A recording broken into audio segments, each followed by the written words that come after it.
साथीहरू, हजुरहरूलाई स्वागत छ हाम्रो अर्को नयाँ भ्लगमा। आज चाहिँ हामी आमा छोरा उठिसक्यौँ है। यो छोराले सुत्नै दिँदैन, बिहान बिहान उठिहाल्छ। अनि त्यसपछि उठेर मुखसुख धोएर अनि भगवानलाई चोखो पानीहरू पनि चढाइसकेँ। अब पालो भनेको रुमहरू सफा गर्नु पर्यो। अनि बुढो जानुभएको काममा जानुभयो नि त। अनि बुढो आउनुभन्दा अगाडि खानासाना टाकटुक बनाएर राख्नुपर्छ। आजको मेरो के भन्छ उद्देश्य होइन, उद्देश्य त नभनौँ, के भन्नु होला, टार्गेट चाहिँ यही हो है गाइज। अब छिटो कामहरू भ्याउनु पर्यो होइन, त्यही हो मेरो काम चाहिँ। अनि यो बच्चा भएको घर चाहिँ है अब चिटिक्क बनाउँ, जतिखेर सफा बनाउँ भनेर चाहिँ नमिल्ने कि अहिले सफा बनायो एकैछिनमा भात्ताभुतुङ बनाउने। भगवान् कहाँ जाम जत्तिकै गराउने कि यो बच्चाहरू अब 7-8 वर्ष अलिक बुझ्ने नभएसम्म चाहिँ लास्टै गाह्रो हुने रहेछ कि। अब यो हेर्नु न, यहाँ के भन्छ अरे जापानमा चाहिँ यस्तो हुन्छ, यस्तो थियो है। भाइले, सानो भाइले सबै पाल पारेर हेर यस्तो बनाहा। अब कति पैसा तिराउन लाउने हो थाहा छैन। यस्तो छ्याउ छ्या दिक्कै लाउने यार। बच्चाहरू भएको रमाइलो त रमाइलो हुन्छ होइन, एकदम टाइम छिटो जान्छ, एकदम रमाइलो त रमाइलो हुने। तर के गर्नु, चकचक अलिअलि भए पो, चकचक भने के चकचक अलिअलि भए पो गाह्रो छ साथीहरू। अब हेर्नु नि, त्यहाँ सोफामा बसेर उभिएपछि यहाँबाट लड्दैन के आएको छ्या। खै के खाने हो भगवान्। म त यहाँ तल बस्ने सानो हेर्नु न यहाँ यस्तो छ। अनि हुन्छ, अनि सकिन्छ भने के। अब यहाँ मिलाउनु पर्यो भनेको यस्तो छ ताल। यहाँ हेर्नु न, यहाँ ताल यस्तो छ। के गर्न दियो होइन के, काम बढाउने भन्दा काम केही छैन यो भाइले। लास्टै काम बढाउने नि खालि, त्यति हो यो भाइको काम। कपाल पनि यस्तै छ साथीहरू। मलाई चाहिँ त्यो घरमा बस्दा चाहिँ त्यो के दलेर बस्न चाहिँ झ्याउ लाग्छ कि, म जस्तो हो त्यस्तै ठिक लाग्छ है। अब बाहिर कतैखेर जाँदा चाहिँ अब हल्का मेकअप गर्नुपर्छ होइन, गरिन्छ भने। अनि 24 घन्टा मेकअपहरू लाएर बस्न चाहिँ मलाई चाहिँ, म चाहिँ सक्दिनँ कि, कस्तो गाह्रो हुन्छ मलाई। कि भारी भएको जस्तो, फेसै भारी भएको जस्तो हुन्छ। मलाई मात्रै हुने हो कि अरूहरूलाई पनि हुन्छ है थाहा होइन, मलाई चाहिँ त्यस्तो फिल हुन्छ है साथीहरू। अब ल हेर्नु न, उपद्रो, यहाँ उपद्रो पनि अलिअलि छ र भने के, कति हो के उपद्रो भनेको। हेर्नु न, यहाँ म मिलाउन लाग्छु, मिलाउन दिने वातावरणै छैन यो भाइले। के गर्ने होला, लडीबुडी पारे घरि के गरे। यस्तै छ हो साथीहरू, गाह्रो छ आमा बन्न। पहिला जमानामा 7-8वटा बच्चाहरू पाउने आमाहरूलाई त म त हृदयबाट नमन गर्छु कि। यस्तो है, आमा हजुरहरू त गर्नुभयो कि, हजुरहरू त लास्टै सक्नु भयो। म त हजुरहरूलाई त लास्टै मान्छु के, भित्रैबाट मान्छु।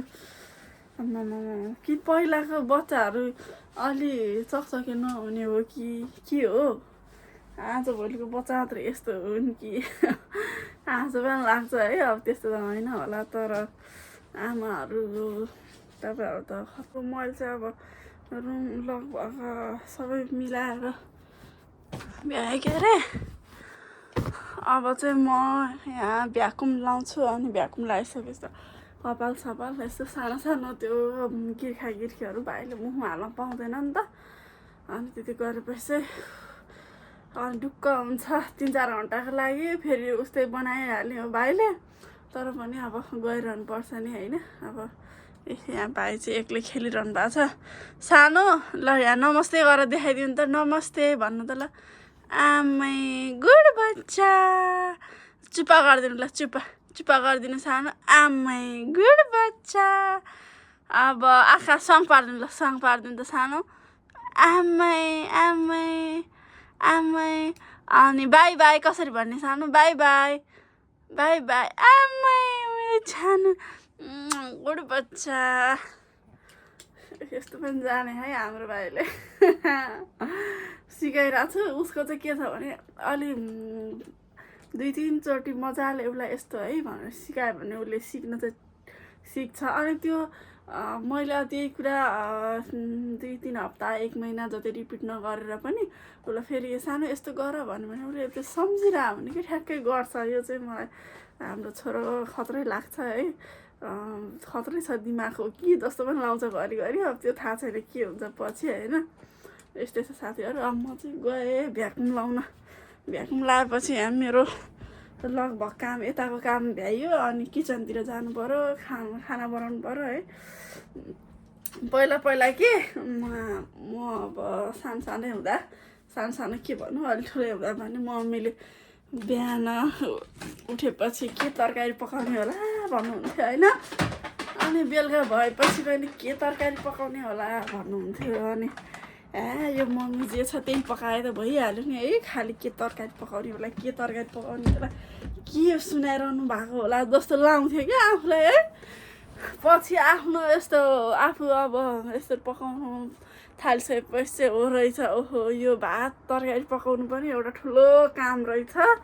तरकारी भए पनि के पकाउने नभए पनि के पकाउने यो यस्तो चाहिँ हुने रहेछ कि छोरी मान्छे भएपछि चाहिँ यही एउटा कुरा चाहिँ दिमागमा चाहिँ सेट हुने रहेछ के पकाउने होला भन्ने टेन्सन चाहिँ हुँदो रहेछ है साथीहरू।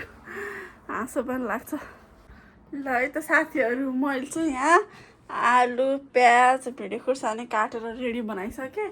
अनि यो चाहिँ राजमा मैले कतिखेर भने हिजो बिहान 3 बजीतिर 2-3 बजीतिर सम्झेको के बिहानको। अनि भिजाइदिएको अहिले त 10 बज्यो।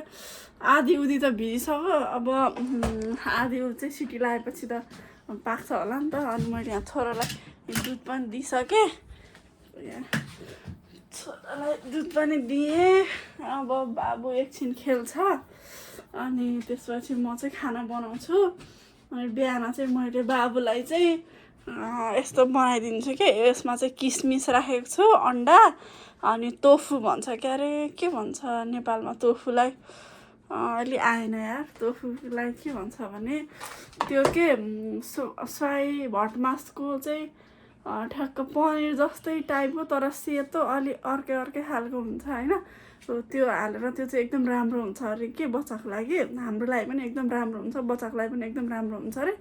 अनि मैले चाहिँ त्यो हालेर अन्डा हालेर रोटी बनाइदिन्छु कि अलिकति मात्र पिठो हालेर अनि त्यसरी बनाइदिन्छु। अनि उसले एउटा रोटी सर्लक्क त्यसरी खान्छ कि। अनि अलिकति नुन अलिकति सक्खर के हालिदिएर त्यसरी बनाइदिन्छु। उसले मजाले खायो। अनि त्यसपछि अहिले चाहिँ मैले दुध दिएको छु, उसले दुध पनि खान्छ। अनि म तरकारी पकाउँछु। अनि उनको पापा आउँदाखेरि लगभग 11:30-12 बज्छ। अनि सानो डिसिम हानिदिनु डिसिम हानिदिनु छोरा डिसिम हानेर देखाइदिनु त डिसिम ल डिसिम हानिदिनु छोरा डिसिम ए ला छिरिहाल्यो नि निकाल्नु छोरो निकाल्नु सक्छौ बाबाले सक्छौ। सकिहाल्यो नि मेरो छोरोले। गुड बच्चा त्यहाँ हाल्यो होइन नि त बाबा डिसिम हानेर देखाइदिउँ त डिसिम ल डिसिम गरिदिनु न मेरो सानो मेरो छोरो। उसको खेल्ने मैले सबै त्यहाँ माथि राखिदिएको छु के छरबस्ट बनाएर हे भगवान् दिक्क लाएर सबै मैले त्यो झोलाभित्र हालेर राखिदिएको छु। 1-2वटा मात्रै निकालिदिने हो नत्र सबै थन्काइदिने हो। ओहो कहाँ सकिन्छ भनेको गाह्रो। उसले बल खेल्दैछ है त्यहाँ खेल्छ भाइले बल।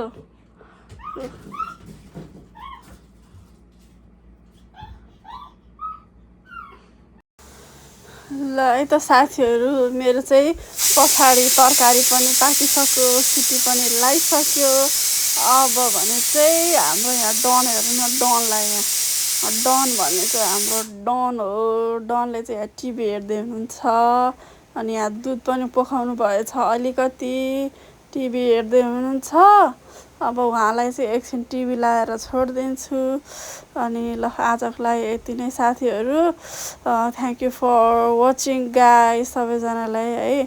सबैजनालाई धेरै धेरै माया। Love you all. अनि त्यसपछि भनेको यस्तै छ मेरो भ्लगहरू हेर्दै गर्नु होला चुप्पा बाई बाई हल्का स्किन केयर गरिदिएको लभ यु बाई